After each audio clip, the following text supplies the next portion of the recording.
Závodník Brumko a kúzelná križovatka. V jednom malom mestečku menom Motorkovo žilo veselé červené autíčko, ktoré sa volalo Brumko. Brumko mal veľké okrúhle svetlá ako oči, úsmev na nárazníku a najradšej jazdil rýchlo, ale bezpečne. Každé ráno pozdravoval ostatné autá trúbením: brúm, krásny deň.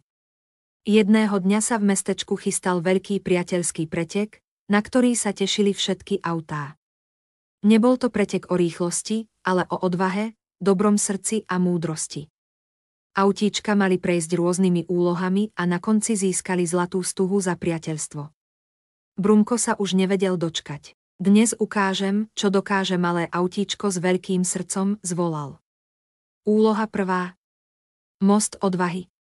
Prvou zastávkou bol veľký drevený most, ktorý sa občas zatriasol, keď po ňom niekto prechádzal. Niektoré autíčka sa báli. Malá žltá dodávka žltuľka zašepkala: ja sa bojím, čo ak spadnem. Brumko sa na ňu milo usmiel. Neboj sa, pôjdem s tebou. Pôjdeme pomaly a spolu. A tak išli bok po boku. Most sa trošku kýval, ale Brumko dodával žltuľke odvahu. Na konci mosta sa usmiala: ďakujem, Brumko. Bez teba by som to neprešla. Brumko sa len zasmial: na to sú predsa kamaráti. Úloha 2. Tunel pravdy. Druhou úlohou bol starý tunel. Vo vnútri bola tma ako v noci a niektoré autá si radšej zapli svetlá na maximum. No v tuneli čakalo prekvapenie, každé auto v ňom muselo povedať niečo pekné o sebe, aby svetielka v stenách začali svietiť. Brumko sa najprv hanbil, ale potom odvážne povedal: som malé autíčko, ale mám veľké odhodlanie a rád pomáham druhým. Zrazu sa v tuneli rozsvietili stovky malých svetielok. Bolo to nádherné. Úloha 3. Kúzelná križovatka. Posledná úloha viedla na kúzelnú križovatku, kde sa značky neustále menili. Niekedy bola stopka, o chvíľu prednosť, potom zákaz. Každé auto muselo správne pochopiť značky a rozhodnúť sa, kedy pokračovať. Niektoré autíčka sa unáhlili a skoro nabúrali do seba. Brumko však zastal, poriadne sa pozrel a povedal si: musím myslieť, nie ponáhľať sa.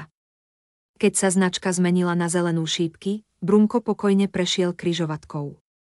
Všetky autíčka mu zatlieskali trúbkou: tutút. Na konci čakalo staré múdre oťahové auto menom Majster Kľúčik. Usmial sa na všetkých: dnešný pretek nebol o tom, kto je najrýchlejší, ale kto má najväčšie srdce, odvahu a rozum. A kto získal zlatú priateľskú stuhu? Nie to najväčšie ani najrýchlejšie auto, ale náš hrdina Brumko. Brumko sa trochu začervenal od radosti. Ale veď ja som len pomáhal, povedal ticho. Majster Kľúčik sa zasmial: a práve preto si zvíťazil. Ten, kto pomáha druhým, je najlepší závodník zo všetkých. A tak sa Brumko stal hrdinom Motorkova. Odvtedy už všetky autá vedeli, že aj malé autíčko môže dokázať veľké veci.